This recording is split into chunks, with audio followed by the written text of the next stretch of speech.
everyone, this is B-Tech.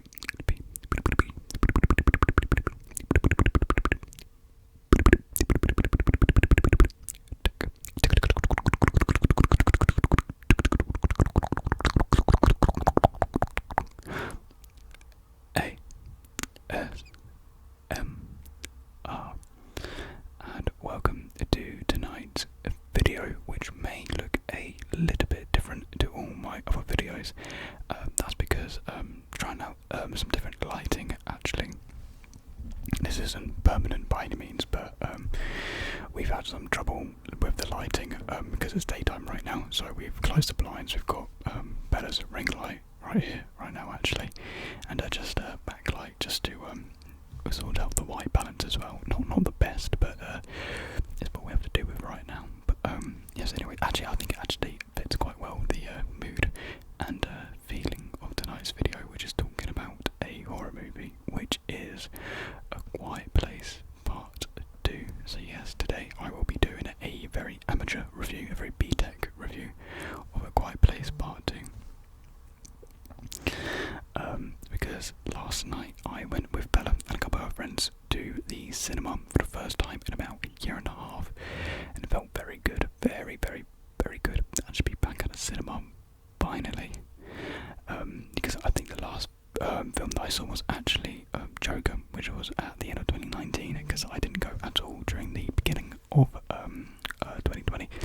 So it's been a very long time, and it felt very good. It was really quite spooky actually going in, because there wasn't many people there at all, so it was just empty. It was just us, and it just felt weird, because normally I'm used to, you know, seeing the cinema quite bustling, quite busy, but none of that. It was quite eerie actually. But yes, Quiet Place Part 2 review. Now, first of all, I do want to talk about a little bit of Quiet Place Part 1, just because just context really, you know, and building up to Part 2. I really enjoyed A Quiet Place Part 1. I thought it was an excellent horror movie, something really refreshing and new in the horror genre. And I think John Krasinski, if I'm pronouncing that right, really just hit the hammer on the nail, or whatever that saying is, with just, you know, just a simple fact that you have to be quiet. Just like the idea, the premise really set up very well. I think what made A Quiet Place Part 1 so good was its tension. I think throughout the entire movie it was just constant tension, not very like jump scary, but very on the edge of your seat tension, scariness basically, and that's what I really liked with that first movie. There goes the door. Hopefully it's not too loud. So yeah, like you like with like I will talk about spoilers in Part 1, but I won't have any spoilers for Part 2, just so we're aware, just so I can get some, you know, context in there. Like with the nail on the floorboard, that was a constant key image throughout. You know, every time you're thinking, you know, something bad's gonna happen, something bad gonna happen, and they keep on revisiting it, and stuff like that really just made the movie work as well as it did. I really like the cast, the characters, everyone did a great job in the movie, and the story as well, as simple as it was really good. So yeah, I only really watched it last year. I know it came out quite a few years ago, but it took me quite a while to watch actually, and I have no idea why, because it's such a brilliant movie. I always had people tell me to watch Quiet Place, so I finally did watch it. Now, to Part 2, I'm going to go through different like sort of aspects of the movie. So first of all, I want to talk about the story. It didn't exactly go in the direction that I expected. If I'm being completely honest, I didn't expect such a there's a lot of background noise. I'm really sorry about that. I don't know why people are being annoying and rude today. So yeah, I wasn't expecting the direction and dynamic shift in groups. Basically, I won't give any spoilers. But there was a separation which I didn't expect throughout the movie, basically, and I don't know. I just don't really feel like it worked as well compared to the first one with a story where everyone together, all like storylines were interconnected and interlinked. With the second one, these stories didn't feel all too connected to one another, if I'm being completely honest. Like I think that my main problem with the story is its pacing. It had some really bad pacing, if I'm completely honest. Again, another door. I'm really sorry. That's what's probably living in accommodation. People just like to make lots of noise. Pacing, it not the best at all. I know people had complaints with the first one, with that being a bit slow, but part 2 is very, very slow indeed. And not that it's slow, but you cut from another place to another place to a third place. Like at one point you cut in between 3 different locations at such a weird, odd timing, and at some point you can feel like disconnected and disjointed from the movie because you keep on cutting in and out, and I just really didn't like that sort of pacing. And then at some point you would completely forget about, one aspect of the movie for like 30 minutes and then go back to be like, oh yeah, that was happening. Like it didn't flow well. Basically, I just think they were trying to do too much in one movie. Basically, like there's a lot going on in this movie and it doesn't all fit in well and coherently. If I'm being completely honest, it kind of does take you out of it and you do think to yourself, well, why are we doing this? Why are we cutting back and forth? So yeah, in terms of plot details, I don't know, I'm not completely sold on the plot details. Basically, in this movie, things seem to happen for happening's sake, basically. So, like I just said, things just don't really make sense. It's kind of hard to really talk about a movie without really like talking about plot details because of spoilers, but I'm trying my best, basically. I feel like the impact of characters' decisions doesn't lead anywhere, if I'm being honest. Like there's a build up, but no like bang. If I'm honest, I'm not just talking about the end, I'm talking about like little actions in and without the movie. Like it's odd, it's weird, I don't know, again, it just feels disjointed, if I'm honest. What I do like though is that it is expanding the universe. We get to find out how other people are living in this world as well. So you see people which maybe, have totally changed in the aspect that they turn into ravagers, or people living in a community. That may be a little spoilery actually, sorry. But you basically, you just see how different people are living, basically. And I do like that how it is trying to expand this universe, which is very, very interesting and can give a lot of story, because there is actually a spin-off coming out, which I am a bit worried about after this movie. So I do like this expansive storytelling. It does bring a new twist and unique flavour, because maybe if they did it keep the story as limited as it did the first time, maybe it wouldn't be as interesting. But I do prefer that very toned down, restricted storytelling. If I'm being honest, like this restricted world, basically, I do prefer that. But I guess it is nice, to expand. I do want to talk about the ending, along with talking about story. The ending, quite possibly one of the most biggest letdown endings I think I've ever seen to any movie. The ending, some of the laziest storytelling I think I have seen ever. It is not good, not a good ending at all.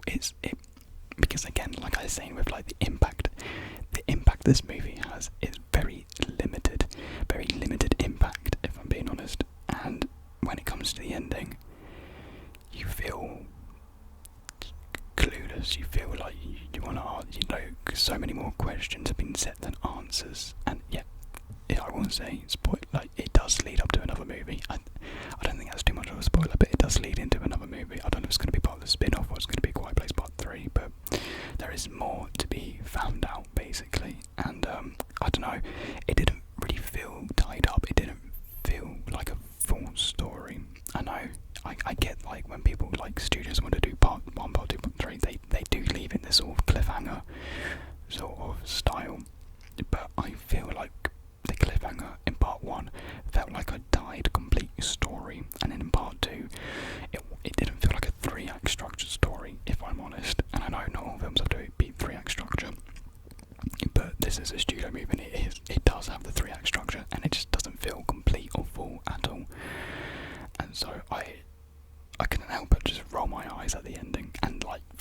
movie. Just, yeah, I know I'm hating on the movie a lot, but we will get into good points. It's just I wasn't the biggest fan of the story, and I'm gonna be honest, I wasn't the biggest fan of this movie as a whole, really. So I want to talk about the tension now. Now, like I said with the first one, tension throughout. Brilliant setups, brilliant off the card moments, something that you wouldn't expect.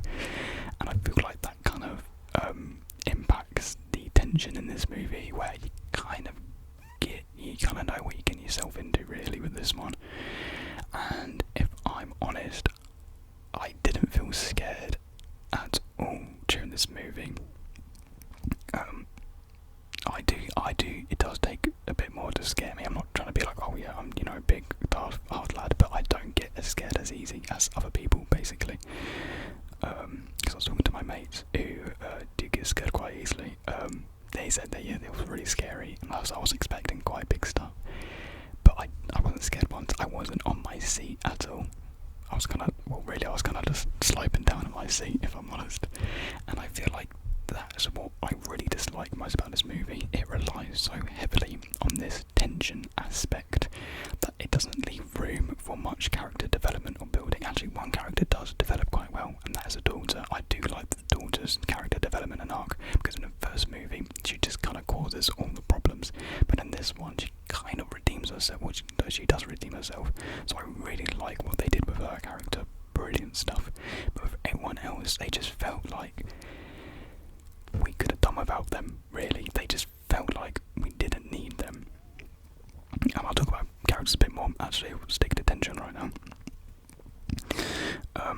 So yeah, the tension, it just, again, I don't know. I just felt like none of the main cast, were in danger at all.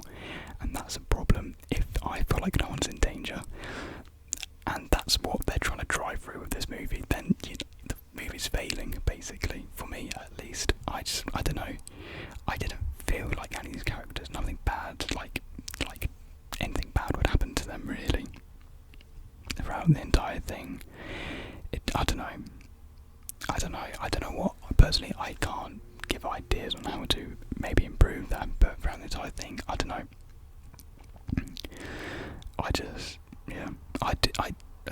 Going back to the story, actually, I did like the start. The start was probably the best part of this movie. The start's absolutely phenomenal, brilliant. Then it just kind of dips off from there. That's kind of why I want to add as well. And the characters, I couldn't care for Cillian Murphy's character. I think that's how I pronounce it. Couldn't care less. I don't know why I didn't care for him, but I just didn't. I had no connection. I had no alignment, no allegiance to him at all. And yeah. And I want to preface, I did want to like this movie. I really, really wanted to like this movie. Because of how much I really liked the first one. I tried my best, but I couldn't, if I'm honest. So yeah, characters, I don't know, they didn't take them in the direction I wanted them to. They didn't really expand on them at all. They only really expanded on the one character. Okay, Cillian Murphy's character, they did expand on him, but I didn't really care for him. So it kind of, I don't know, there's a bit of a situation about that, but I can't remember their names, by the way. The daughter's name, I can't remember their names. I probably should have before the start of this video, but the only character I really did like was the daughter. I really liked her character. So yeah, I don't know, that was probably the parts I didn't really like. I'll move on to the parts I did really like. Lighting was top notch. The lighting in this movie is beautiful, like the sunrise, the sunsets, just these expansive, just fields, just beautiful, really. Because light and cinematography tie into one another, so I'll talk about both of them. The cinematography itself, like camera shots, but they're good. They're nothing like exceptional, but they're not bad by any means. Like cinematography, yeah, it was good cinematography, and with the lighting, it really did capture the lighting really, really beautifully. So yeah, looking at this movie, it was really, it was nice to look at. That really kept me, I guess, from falling asleep, because I was quite tired in the cinema. The story wasn't keeping me entertained, it was the visuals really keeping me entertained.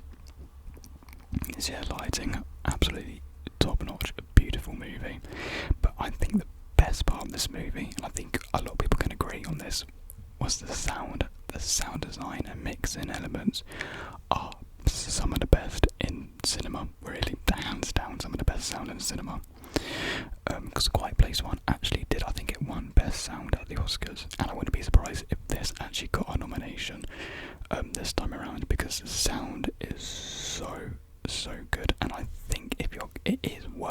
seen this in a cinema. I would actually recommend seeing this in a cinema, just for the sound and the sound experience, because you don't get the same sound experience at home by any means, unless you actually have like a full like 360 like sound setup. You're not going to get anything like you do in a cinema.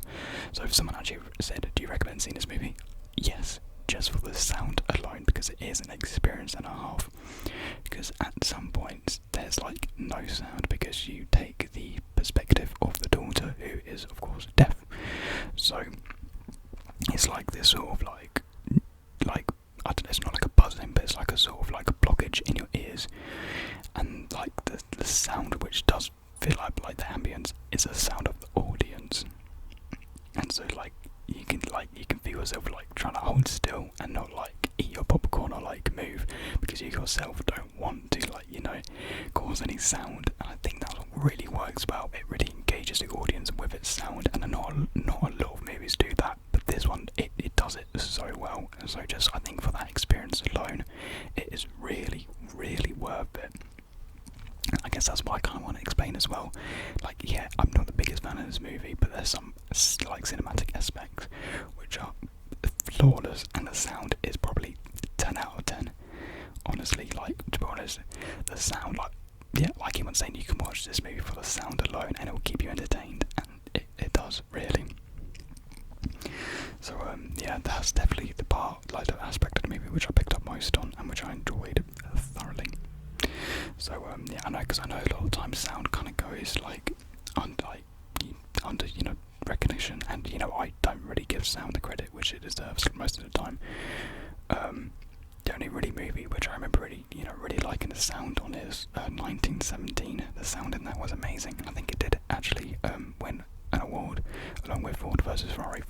The sound in that was really good, but a lot of the time, yeah, it does go over our heads quite easily because we're not really focusing on it. I think with the setup of a quiet place, it really does make you focus on the sound, which is, you know, it benefits the movie quite a lot. So yeah, overall, I guess the story. I know I talked a lot about like story and whatnot, but it's not bad. I wouldn't say it's not bad. I was just being harsh on it. It's not bad by any means. It is a watchable story. Like, yeah, it's good. I would say, yeah, I'll go to lengths and say it's good, but I guess I'm just so disappointed by the fact how it's not as good, nowhere near as good as a story in A Quiet Place Part 1. So I guess that's kind of what knocks it down, was like my own like needs and wants from it, which is annoying because I shouldn't really do that, but you know, it's watchable. Would I watch this movie again? Yes, I would, and hopefully I would enjoy it a lot more than what I did at the cinema. Again, I guess what really annoyed me was the pacing of it. Throughout the movie, it just felt disjointed, disconnected, and that really does draw you out of the experience. And at the ending, it just kind of rolls up pretty quickly out of nowhere, and so I just didn't like that at all. The tension wasn't there for me. For people like it, I can see how it is there for a lot of people. Like with Bella, she felt very tense throughout, or she was scared from it really. But personally, I couldn't quite feel that, which, you know, was annoying because they do heavily rely on this tension so much. Actually, something I forgot to talk about. They kept on, when they were cutting back and forth, like between three different scenes, they tried to do these parallel images and whatnot. I won't go into what these sort of, you know, aspects of the film they were, but they tried to really focus and draw on these parallels between both settings for whatever reason. Like, it made no sense why they have these parallels. They have no meaning, and like again, like I keep saying, they try to build up something, and it just falls flat for some reason. So yeah, you know what I mean if you've seen the movie, like with these parallel like images and events. They just, I don't know, I don't get the point of it. It just kind of seemed like, oh, that's a cool idea, we'll just throw that in there. It didn't really work for me. And also, I want to say, this is not me trying to sound like pretentious or anything at all. Like, I didn't enjoy the movie as much as I wanted to. So yeah, the characters, they didn't really expand on them. They only really focused on two characters, one of which I didn't care about, another one which I did really care about and I did really like. So yeah, I guess maybe because it doesn't help. Maybe if there wasn't a part 1 and this was like the first movie, maybe I would have liked it a lot more. Just because I wouldn't know what to expect with these creatures. But now I do know what to expect. That danger, that tension element, it's kind of gone for me. So maybe this sort of like aspect and I guess you can say gimmick only works well once. But yeah, I don't know. Overall, I would give this film probably a 7 out of 10. 7 out of 10 is still a good score. Like I did enjoy it, but for maybe not the elements which they wanted us to enjoy it for, really. So yeah, the story could have been improved. I mean, yeah, I definitely will watch part 3 whenever that comes out, like the spin-off or whatever they're gonna do. I don't know, just because I am intrigued by this universe, and that's what the movie does well. Like when I said how it expands the universe, it does make you intrigued and to find out more of like what's going on, what is going on here. But yeah, 7 out of 10. I'll give it 7 out of 10. Like the first movie was like a 9 out of 10. Maybe even 6.5 out. Now I'll give it 7 out of 10. 7 out of 10. So yeah, I kind of want to end on like a positive note because this is a very, I guess, I don't know, a bit too much of a negative review.